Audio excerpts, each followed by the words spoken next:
Caríssimos irmãos, amadas irmãs, paz e bem. Voltamos ao tempo comum, a liturgia do tempo comum da igreja.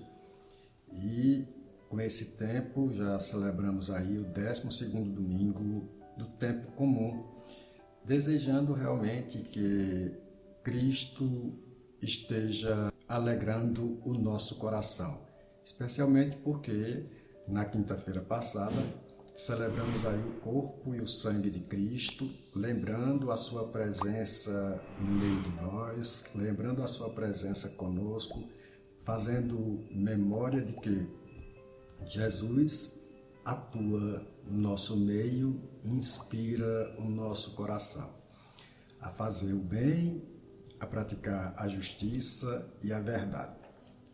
E é neste 12º domingo do tempo comum, a igreja proclama o Evangelho de Lucas, que está no capítulo 9, versículos 18 a 24, que vai dizer: certo dia, Jesus estava rezando num lugar retirado e os discípulos estavam com ele. Então Jesus perguntou-lhes: quem diz o povo que eu sou?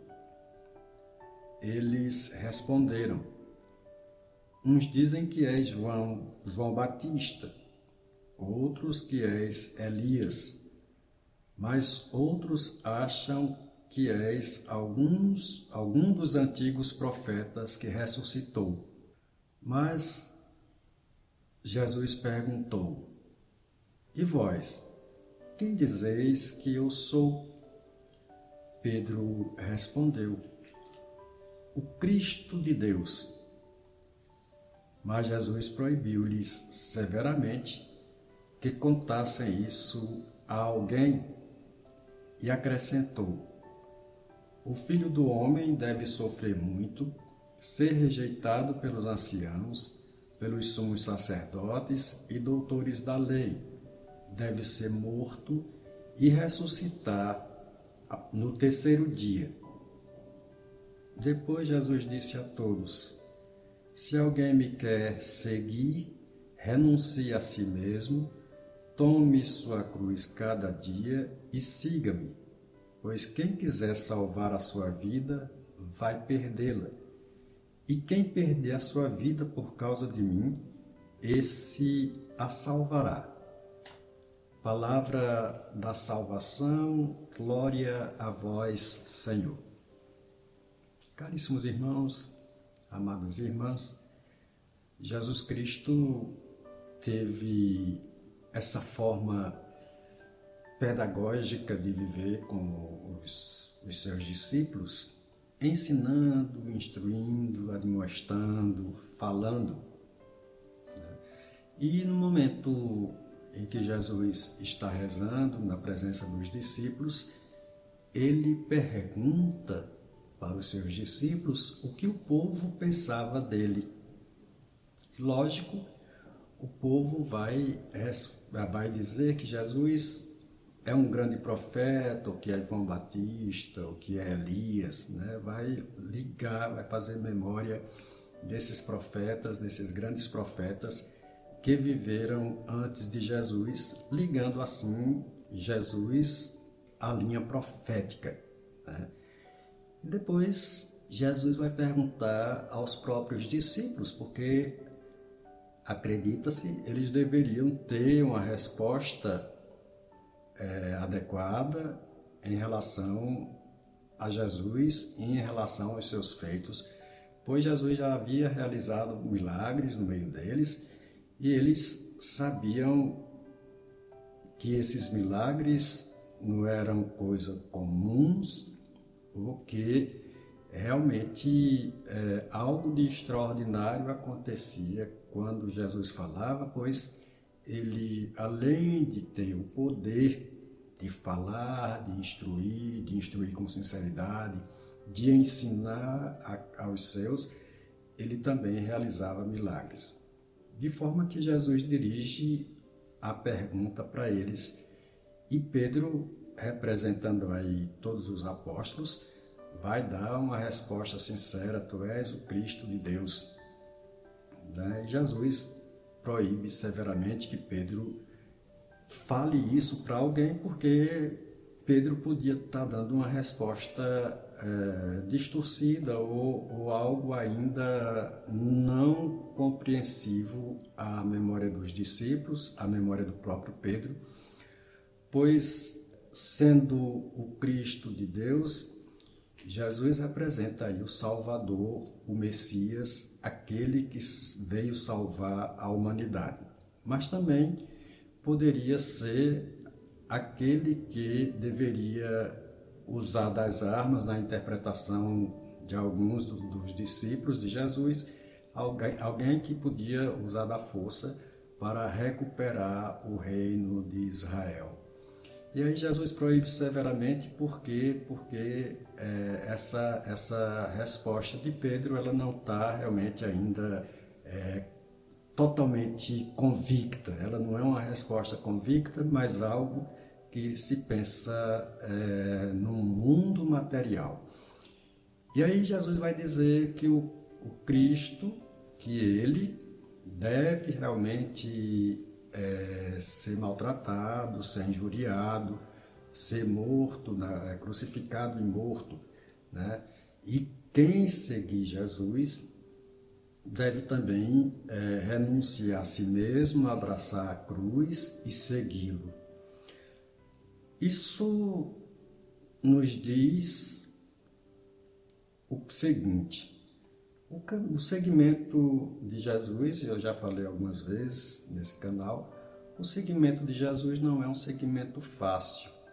Nós realmente abraçando a cruz do dia a dia, abraçando o que somos no nosso dia a dia, iremos realmente sofrer. Não é muito simples, não é muito fácil o seguimento de Jesus. É um seguimento difícil realmente, mas é um segmento que nos abre para uma realidade bem mais ampla da vida e para uma realidade bem mais ampla de conhecimento da própria vida e, por fim, uma realidade bem mais voltada para o eterno. Carregar nossa cruz é realmente carregar a nossa vida, os nossos problemas, as nossas dificuldades, a própria realidade do humano em si, mas é uma realidade que apresenta um caminho de vida e salvação. Nós precisamos estar preparados para visualizar, ou vislumbrar essa salvação. E claramente seguimos Jesus não somente pelo interesse de um dia chegarmos a Ele, mas também pelo interesse de poder conhecer realmente quem é Jesus. Quem é Jesus para mim? O que é que Jesus me promete? Jesus me promete uma vida de glória ou Jesus me promete uma vida que não vai ser tão simples seguir? Então, nesses aspectos e nessas respostas que Jesus dá aos discípulos, são respostas realmente que precisamos nós também pensarmos muito bem se estamos seguindo verdadeiramente o Cristo de Deus ou se estamos seguindo uma outra realidade qualquer que não seja Cristo, que não seja Jesus. Então, meus irmãos e minhas irmãs, que nós possamos chegar à devida conclusão de que estamos realmente seguindo Jesus e abraçando a nossa cruz no dia a dia, a fim de clarear nossa fé, melhorar nossa fé, tornar ter uma visão mais ampla do que somos e também, vivendo com Jesus, estamos em paz. Conhecendo a palavra de Deus, também iremos conhecer a nós mesmos. E é necessário que tenhamos esse conhecimento de nós para podermos dizer: Tu és o Cristo de Deus, Tu és o Messias, Tu és o meu Salvador, o Salvador da humanidade e meu. Por isso eu te sigo com alegria e abraço a minha cruz com carinho e satisfação, a fim de olhar para minhas dificuldades e para a dificuldade do mundo, encontrar soluções adequadas e segui-lo totalmente. Deus vos abençoe, paz e bem para vocês. Se inscreva no nosso canal, compartilhe o nosso conteúdo. É muito bom saber que tem muita gente que nos escuta, que tem muita gente que vê a nossa catequese. Nós estamos aqui dentro da capela da Nossa Senhora de Lourdes, né, em Guaramiranga, conhecida como Capela da Gruta, ou Igreja da Gruta, né? É um espaço pequeno, mas muito bonito. Não estamos no altar principal, mas no altar lateral. Ao fundo nós podemos ver o altar, né, o altar lateral, que é realmente bem esculpido. Aqui estamos diante do altar de São Francisco, ou próximo do altar de São Francisco, que da próxima vez nós iremos mostrar. Paz e bem para vocês, Deus vos abençoe e que Ele esteja sempre dentro de cada um de nós, presente em cada um de nós, vivendo conosco e falando conosco.